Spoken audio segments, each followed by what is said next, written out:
Quem escreve é a Selma de São Paulo. Padre Fábio, por que estes tempos são de tantas inseguranças? Por que sofremos tanto nesses dias de hoje com as nossas inseguranças nos relacionamentos, nas amizades, nos namoros, nos casamentos, enfim.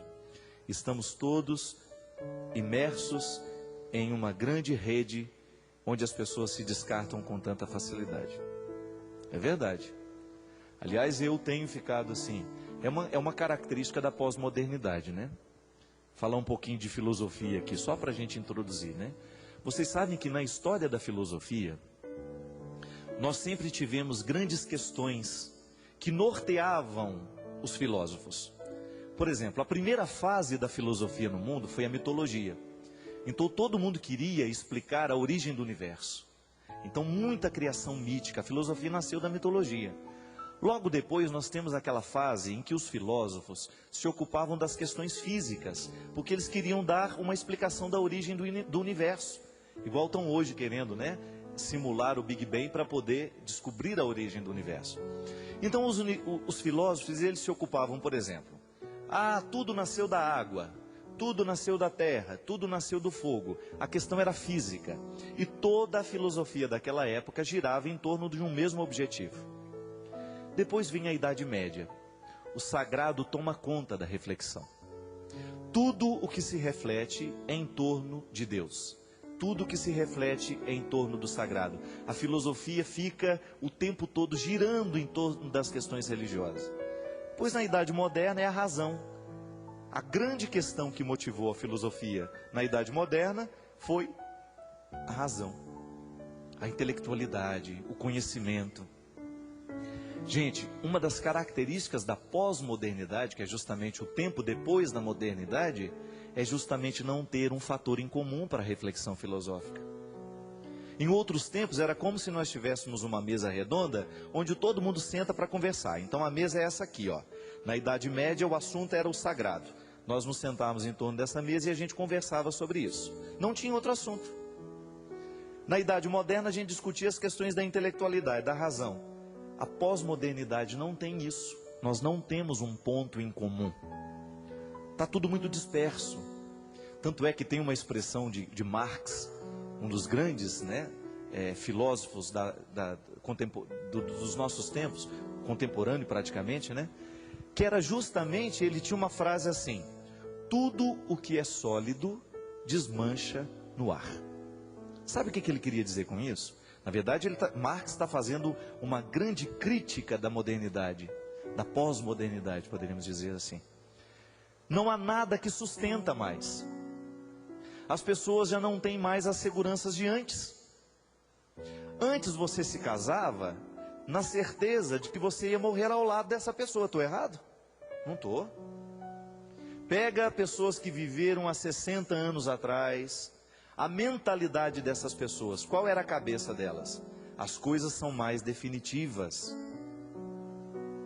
Nós comprávamos uma casa e ali a gente era sepultado praticamente. A gente morria naquela casa. Tinha aquela história: naquela rua mora fulano de tal, do lado de cá é fulano de tal. Os vizinhos sabiam tudo, porque aquilo ali era anos e anos e anos a mesma configuração. Não se mudava tanto. Uma família mudar de cidade, meu Deus, era uma coisa rara, era uma dificuldade. Hoje não. Hoje as realidades sólidas não existem mais. Hoje nós vivemos uma insegurança tamanha. Tem um polonês, um sociólogo polonês que chama Bauman, o sobrenome dele é Bauman, Zygmunt Bauman. Ele fala dos relacionamentos líquidos. Se você tiver oportunidade e paciência, né, é um livro um pouco mais complicado, mas ele tem um livro dele que chama Amor Líquido, justamente para mostrar isso. As pessoas não estão conseguindo mais estabelecer laços duradouros, e ela fica naquele impasse. Ela tem a necessidade de ter alguém para a vida inteira, mas na hora que ela começa a perceber que o outro também está querendo para a vida inteira, ela já escapole.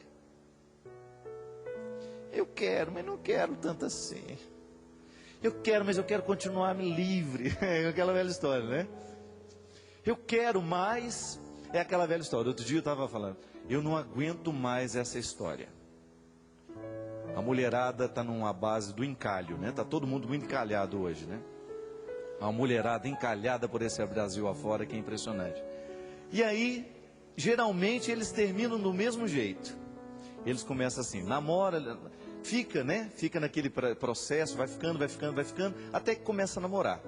Aí um belo dia ele fala assim: olha, você é uma pessoa muito especial, você é uma pessoa muito querida, você é a mulher que todo homem sonhou para casar, mas, isso é, não quer uma pessoa legal, não quer uma pessoa, né?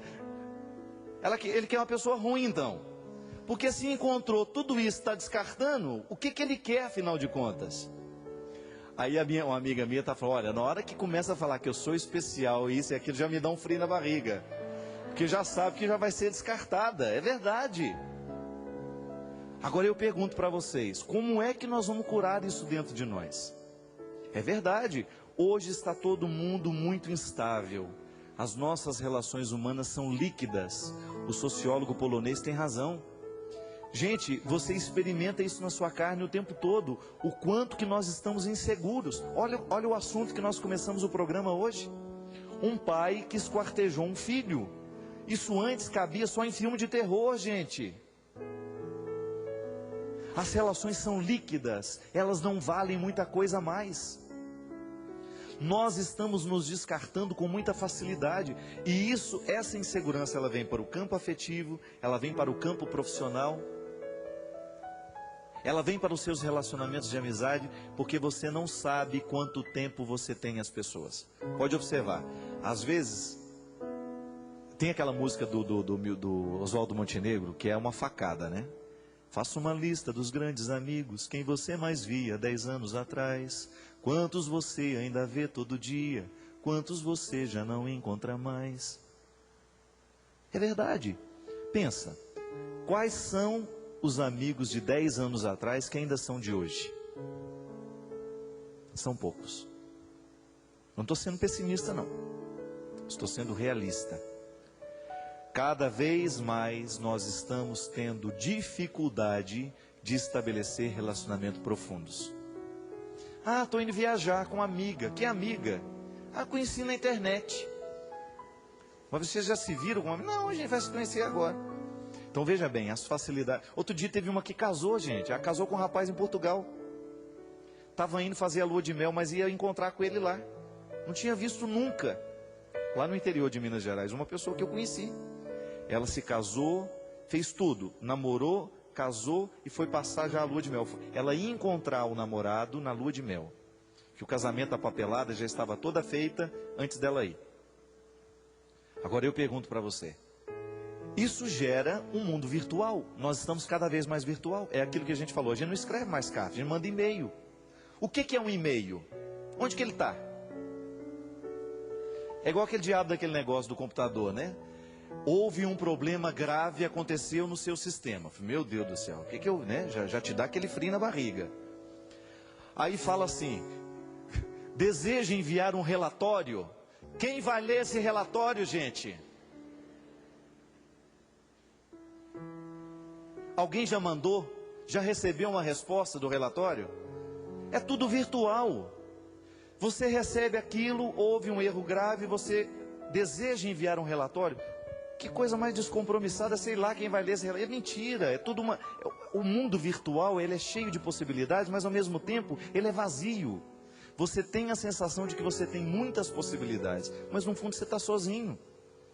Fica ali, o tal do MSN, se a gente abusar, a gente passa a noite inteira conversando, batendo papo, vai bater. Eu, graças a Deus, já não ligo mais, porque aquilo tira o tempo da gente.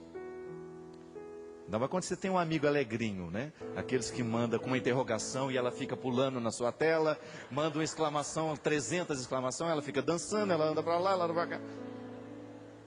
Se você estiver trabalhando, a interrogação, ela anda, ela vai, ela balança, ela fica fazendo assim, você não trabalha. Né? Os bichinhos e os emotions, aquilo não dá conta. A vida é virtual. Agora eu te pergunto, o quanto que disso tudo consegue nos acompanhar? Eu não consigo entender. Amizade virtual, não sei. Pode haver? contatos, mas dizer que é amigo, não. Amizade é só depois que a gente comeu um saco de sal junto, porque senão é líquido, isso não é sustento. É somente depois que a gente se conheceu, que a gente se encontrou. E essas relações muito temporárias nascem disso, minha filha. Você tem toda a razão. E não é só você, não. Eu acredito que hoje um dos grandes problemas do mundo é justamente a falta de segurança. Nós não temos mais vínculos duradouros. Os nossos vínculos são muito temporários. Muito temporários. E da forma como nós estamos sendo família também, não vai durar muito. Porque parentesco não segura muita coisa também, não. Só obrigação, muitas vezes. A falta de intimidade, a falta de proximidade faz com que os laços se percam no tempo. E infelizmente, agora como é que nós vamos mudar isso? Ficando mais concreto nos nossos relacionamentos. Tirando mais tempo para estabelecer vínculos. Cuidando destes vínculos para que eles durem um pouco mais. Não descarte as pessoas por poucas coisas. E esse espírito está dentro de nós. Às vezes nós somos tão práticos na relação com as pessoas, como nós somos práticos com os papéis. Não serve mais, a gente joga fora no lixo. Não, a gente não pode fazer isso. Se porventura esse espírito pós-moderno está tomando conta de nós, nós precisamos mudar isso. Não podemos continuar fazendo as coisas desse jeito.